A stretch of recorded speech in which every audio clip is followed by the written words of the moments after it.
ഭഗവതേ വാസുദേവായ. ഓം ശ്രീകൃഷ്ണായ നമ. ഓം ശ്രീമദ്ഭാഗവത മഹാപുരാണം പ്രഥമസ്കന്ധം 7-ാമത്തെ അധ്യായം. അതിൽ 29-ാമത്തെ ശ്ലോകം 13-ാമത്തെ ഭാഗമായിട്ട് ഇപ്പോൾ പറയണു. സൂതൻ പറയാണ്. ഓം സൂത ഉവാച.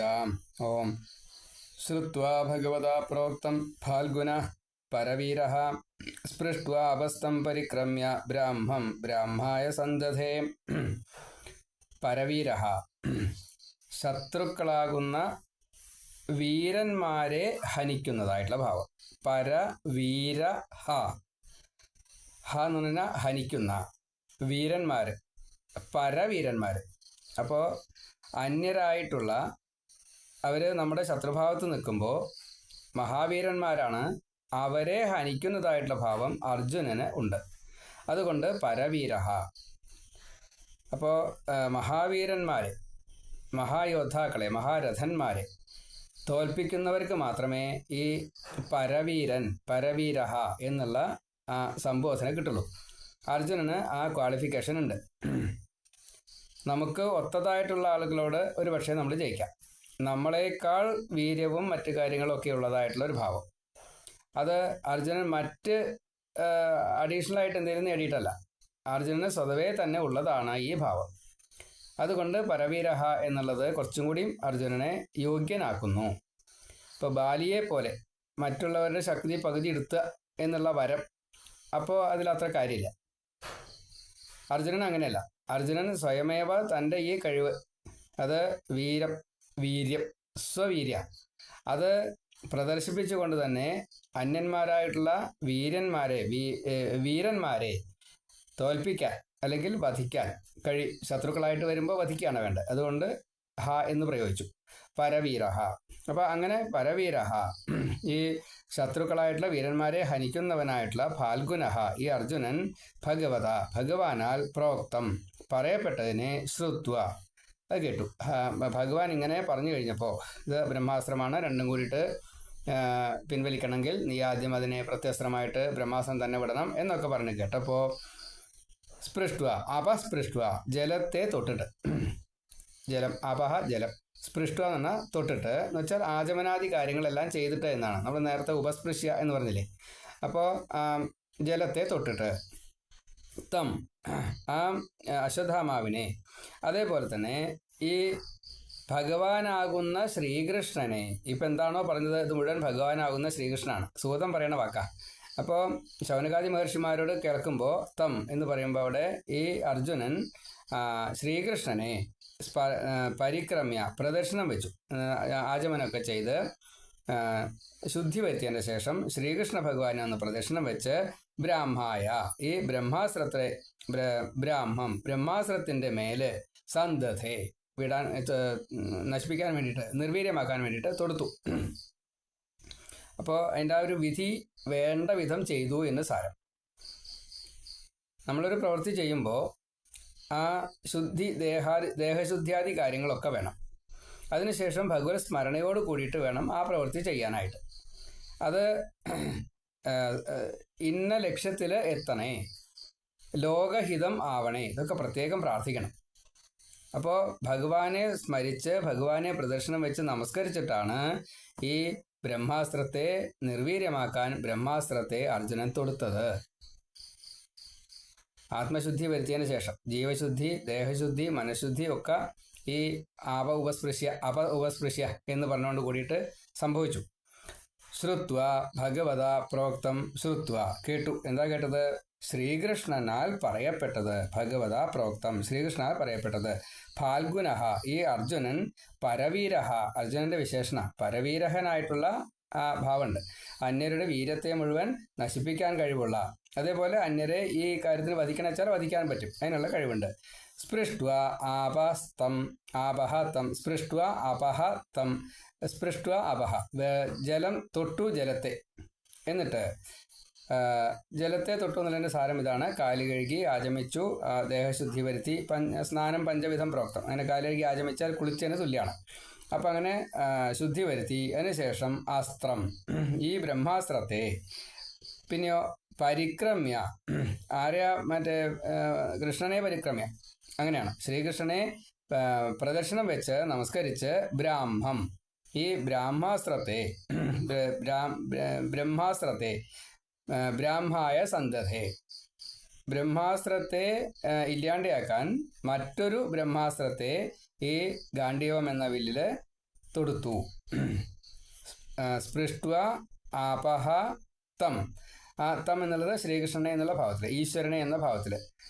പരിക്രമ്യ തം പരിക്രമ്യ, ഈശ്വരനെ നല്ലോണം പ്രദക്ഷിണം വെച്ച് നമസ്കരിച്ച് ശ്രീകൃഷ്ണനെ, ഇവിടെ സാരഥിയായിട്ടാണ് കൃഷ്ണൻ വന്നത്, അപ്പോൾ ആ കൃഷ്ണനെ നല്ലോണം പ്രദക്ഷിണം വെച്ച് നമസ്കരിച്ചിട്ട് ഈ ബ്രാഹ്മമാകുന്ന ഈ അസ്ത്രത്തെ, ബ്രഹ്മാസ്ത്രത്തെ ബ്രാഹ്മായ സന്തതേ, ബ്രഹ്മാസ്ത്രം അശുദ്ധമാവ് വിട്ടത് അതിനെ ഇല്ലാണ്ടാക്കാൻ വേണ്ടിയിട്ട് സന്തതേ തൊടുത്തു വിട്ടു. പരവീരഃ ഫാൽഗുനഃ ഭഗവതാ പ്രോക്തം ശ്രുത്വാ അപഹ സ്പൃഷ്ട്വാ തം പരിക്രമ്യ ബ്രാഹ്മായ ബ്രാഹ്മം സന്തതേ. ഇങ്ങനെ അന്വയം. ശ്രുത്വാ ഭഗവതാ പ്രോക്തം ഫാൽഗുനഃ പരവീരഃ സ്പൃഷ്ട്വാ അപസ്തം പരിക്രമ്യ ബ്രാഹ്മായ സന്തതേ. ഇപ്പൊ സൂതം പറയാണ്, ശൗനകാദി മഹർഷിമാരെ ഈ കേട്ടോളൂ. ഭഗവാൻ ഇപ്രകാരത്തില് അർജുനനോട് ഇങ്ങനെയൊക്കെ പറഞ്ഞു കഴിഞ്ഞപ്പോൾ ബ്രഹ്മാസ്ത്രത്തെ ബ്രഹ്മാസ്ത്രം കൊണ്ട് തന്നെ വേണം നേരിടാനായിട്ട്, അത് നിനക്ക് മാത്രമേ കഴിയുള്ളൂ, നീ അത് ചെയ്തോളൂ. ഇപ്പോൾ നിന്റെ ജീവനും അപകടത്തിലാണ്, മറ്റേ ലോകത്തിന് മുഴുവൻ പ്രശ്നമാണ്. അതുകൊണ്ട് ഇത് അശ്വത്ഥമാവിന് പിൻവലിക്കാൻ കഴിയാത്തതായിട്ടുള്ള ബ്രഹ്മാസ്ത്രം തൊടുത്ത് അതിനെ നിർവീര്യമാക്കിയിട്ട് രണ്ടും കൂടിയിട്ട് നീ പിൻവലിച്ചോളൂ എന്നിങ്ങനെ പറഞ്ഞതിൻ്റെ ശേഷം അത് കേട്ടപ്പോൾ എല്ലാവരെയും ശത്രുക്കളായിട്ട് ഇങ്ങോട്ട് വരുന്ന എല്ലാവരെയും അവരുടെ എത്ര വീര്യമുണ്ടെങ്കിലും അതിനെ നശിപ്പിക്കാൻ കഴിവുള്ളതായിട്ടുള്ള ഈ അർജുനൻ ഭഗവാന്റെ വാക്കുകളെ കേട്ട് സ്നാനാദി കാര്യങ്ങൾ ചെയ്യുക എന്ന രീതിയിൽ അവിടെ വെള്ളത്തെ കാല് കഴുകി എൻ്റെ ആചമനാദി കാര്യങ്ങളൊക്കെ ചെയ്ത് കഴിഞ്ഞാൽ ശുദ്ധായി. അപ്പോൾ അങ്ങനെ ശുദ്ധായതിൻ്റെ ശേഷം ആ ശ്രീകൃഷ്ണനെ ഈശ്വരൻ എന്ന് കണ്ടുകൊണ്ട് പ്രദക്ഷിണം വെച്ച് നമസ്കരിച്ചതിന് ശേഷം ഈ ബ്രഹ്മാസ്ത്രത്തെ നിർവീര്യമാക്കാൻ വേണ്ടിയിട്ട് ബ്രഹ്മാസ്ത്രത്തെ തന്നെ തൊടുത്തു എന്ന് ഈ ശ്ലോകത്തിൻ്റെ അർത്ഥം.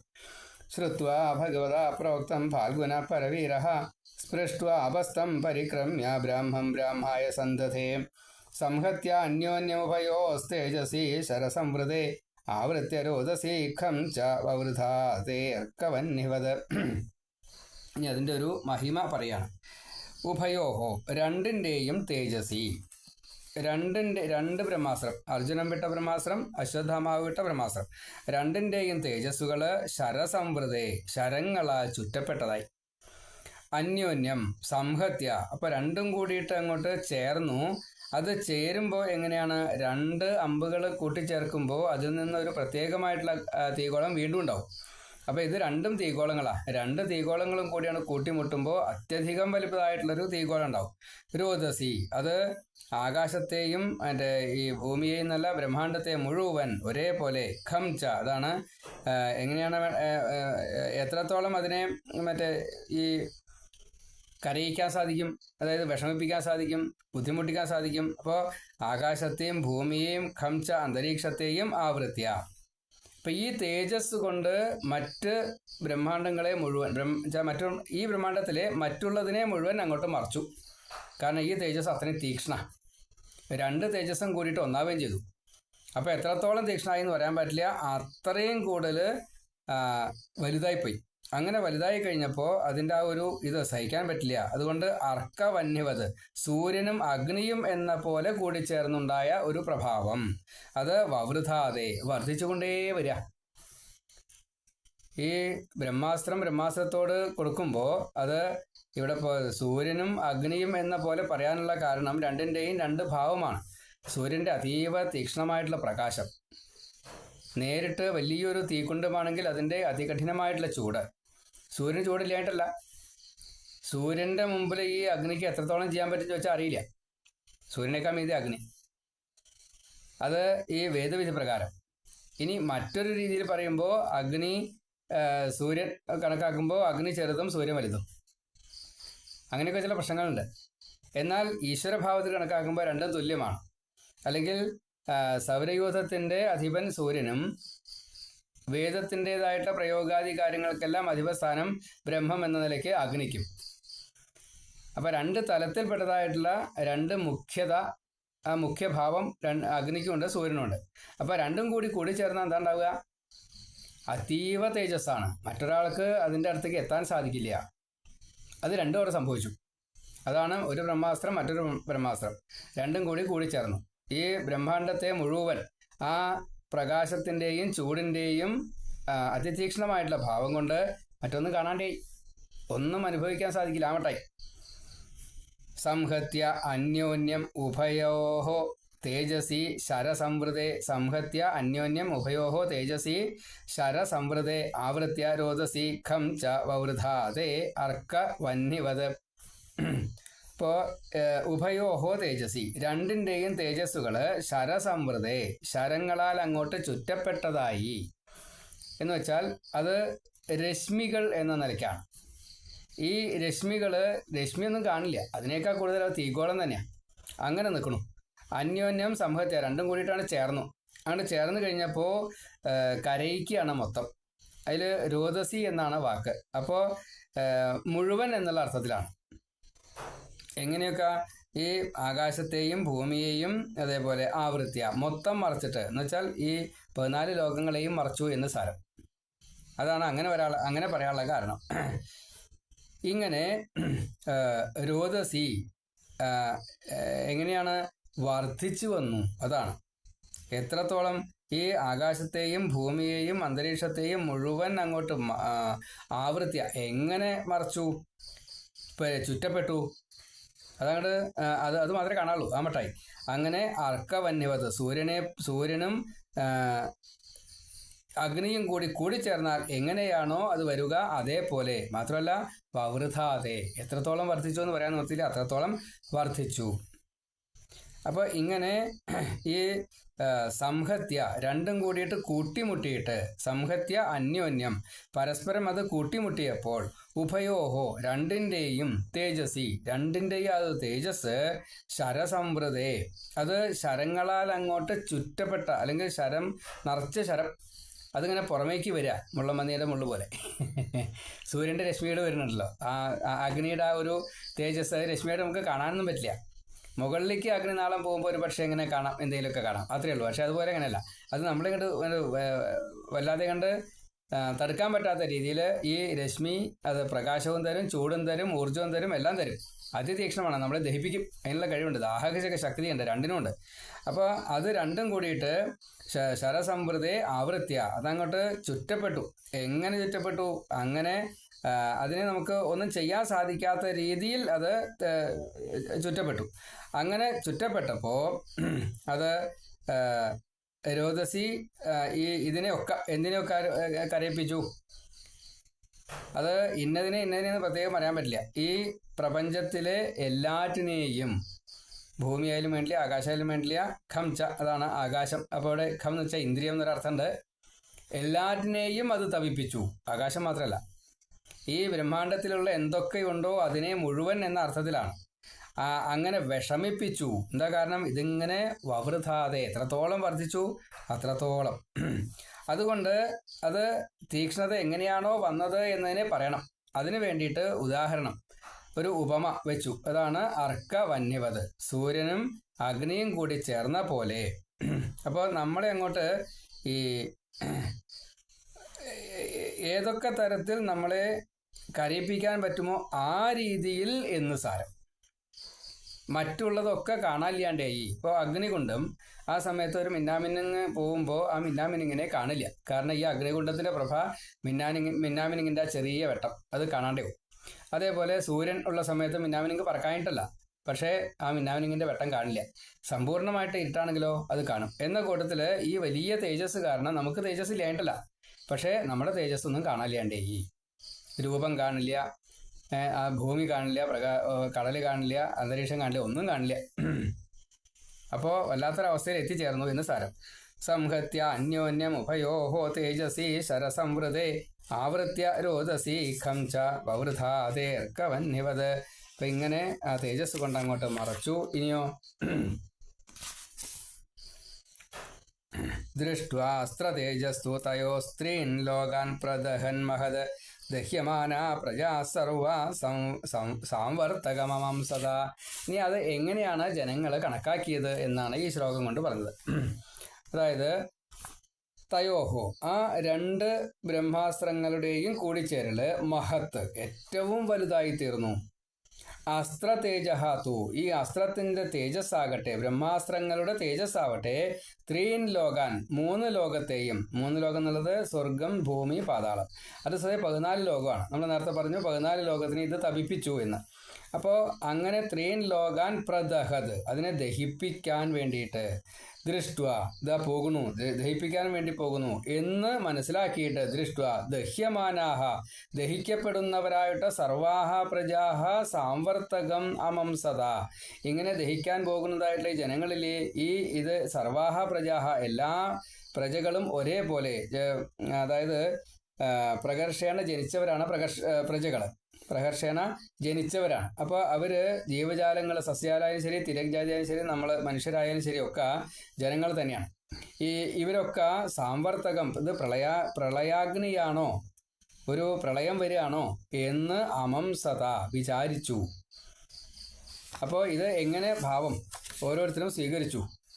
ഈ 2 അസ്ത്രങ്ങൾ വന്നു കഴിഞ്ഞപ്പോൾ അവരെങ്ങനെ അനുഭവപ്പെട്ടത്, ഇത് പ്രളയം തന്നെയാണ്, നമ്മൾ കഴിഞ്ഞു, ഇനി നമുക്കൊന്നും ചിന്തിക്കാനില്ല എന്ന് കണക്കാക്കി.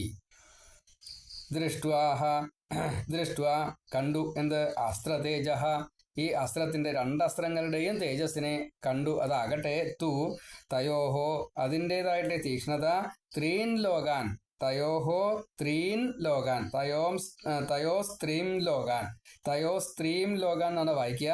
തയോഹോ ത്രീൻ ലോകാൻ എന്ന് വിഗ്രഹം, പദച്ഛേദം. അപ്പോൾ തയോഹോ ത്രീൻ ലോകാൻ, അതിൻ്റെ ആ തീക്ഷ്ണമായിട്ടുള്ള തേജസ് 3 ലോകങ്ങളെയും പ്രദഹൻ, അത് ദഹിപ്പിക്കുക തന്നെയാണ്, അത് ഉറപ്പിച്ചു, ദഹിപ്പിക്കും എന്നുള്ള ഉറപ്പിച്ചു. മഹത്ത്, അത്രയും പ്രദഹൻ, മഹത് ഏറ്റവും വലുതാണ്. ദഹ്യമാനാഹ, അത് ദഹിപ്പിച്ചുകൊണ്ടേയിരിക്കുകയാണ് എന്ന് പ്രജാഹ സർവാഹ, അത് ഞങ്ങളെയൊക്കെ ദഹിപ്പിച്ചുകൊണ്ടിരിക്കുകയാണ് കേട്ടോ എന്ന് പ്രജാഹ, എല്ലാ ജനങ്ങളും, സർവാഹ എല്ലാവരും ഒരുമിച്ച് അത് എന്താ കണക്കാക്കിയത്, സാംവർത്തകം അമംസക, സാംവർത്തക മേഘങ്ങള്, സാംവർത്തക അഗ്നി എന്നൊക്കെ പറഞ്ഞാൽ പ്രളയകാല അഗ്നി, പ്രളയകാല മേഘങ്ങൾ. പ്രളയകാല അഗ്നി സാധാരണ അനന്തന്റെ മുഖത്ത് നിന്ന്, വ്യാളി മുഖത്ത് നിന്ന് എന്നൊക്കെയാ പറയാം. അപ്പൊ അങ്ങനെയുള്ള അഗ്നിയാണ് ഇത് പ്രളയാഗ്നി തന്നെയാണ് എന്ന് അമംസത, അവരെല്ലാവരും വിചാരിച്ചു. ദൃഷ്ട്വ അസ്ത്രതേജഃ തു തയോഹോ ത്രീൻ ലോകാൻ പ്രദഹൻ മഹത് ദഹ്യമാനാഹ പ്രജാഹ സർവാഹ സാംവർത്തകം അമംസതാം. ദൃഷ്ട്വാ അസ്ത്രതേജസ്തു തയോസ്ത്രീൻ ലോകാൻ പ്രദഹൻ മഹത് ദഹ്യമാന പ്രജാ സർവാ സാംവർത്തകമം സദാ. അപ്പോൾ ഈ 2 അസ്ത്രങ്ങളുടെയും കൂട്ടിമുട്ടല് അതീവ തീക്ഷ്ണഭാവത്തോട് കൂടിയിട്ട് കണ്ടു, അത് ഏറ്റവും മഹത്തായിട്ട് കണ്ടു. ഈ അസ്ത്ര തേജസ്സാവട്ടെ അത് 3 ലോകങ്ങളെയും ദഹിപ്പിക്കുകയാണ് എന്ന് മനസ്സിലായി. ഇത് മനസ്സിലായി കഴിഞ്ഞപ്പോൾ ദഹ്യമാനാഹ, ഇങ്ങനെ ഓരോരുത്തരും ഞാനിതാ ദഹിക്കണു എന്നുള്ള രീതിയിൽ ഓരോരുത്തരും അത് കണക്കാക്കി ഇത് പ്രളയാഗ്നി തന്നെയാണ് എന്ന് അവരെല്ലാവരും അറിഞ്ഞു എന്ന് ഈ ശ്ലോകം കൊണ്ട്. അങ്ങനെ 29, 30, 31 3 ശ്ലോകങ്ങളെ ഇപ്പം നമ്മൾ വായിച്ചു. ശ്രീ ഗുരുവായൂരപ്പ നാരായണ നാരായണ നാരായണ നാരായണ നാരായണ.